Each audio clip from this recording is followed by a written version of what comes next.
মুখে বলবেন বাংলায় আর মেসেজ চলে যাবে ইংলিশে। কিভাবে করবেন চলুন প্রসেসটা দেখাই। প্রথমে প্লে স্টোরটি ওপেন করুন। এখানে সার্চ অপশনে যে লিখুন গো বোর্ড। তো এখানে যে অ্যাপসটি দেখতে পাচ্ছেন এটাতে ট্যাপ করে ইনস্টল করে নিন। তারপর ওপেন করুন। এখানে সিলেক্ট ইনপুট মেথড নামে যে অপশনটি দেখতে পাচ্ছেন এটাতে ট্যাপ করুন। এখানে বাংলা বাংলাদেশ নামে যে অপশনটি দেখতে পাচ্ছেন এটাতে ট্যাপ করুন। এখানে যে মাইক্রোফোনের যে আইকনটি দেখতে পাচ্ছেন এই আইকনটিতে ট্যাপ করুন। এখানে কন্টিনিউ নামে একটি অপশন আসছে, এখানে কন্টিনিউ করে দিবেন। এবার মাইক্রোফোনে ট্যাপ করুন। এখানে আপনি যেটা মুখে বলবেন সেটাই আপনার লিখিত হয়ে যাবে।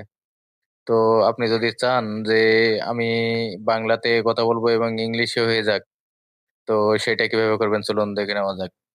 কিবোর্ডের উপরে যে বাম পাশে একটি স্কোয়ার দেখতে পাচ্ছেন এটাতে ক্লিক করুন। এখানে যে অপশনগুলো দেখতে পাচ্ছেন এগুলো বাম সাইডে একটু সরিয়ে দিন। দেওয়ার পরে এখানে অনুবাদ করুন নামে একটি অপশন আছে, এটাতে ক্লিক করুন। আমার সোনার বাংলা, আমি তোমায় ভালোবাসি। দেখেছেন ট্রান্সলেট হয়ে গেছে।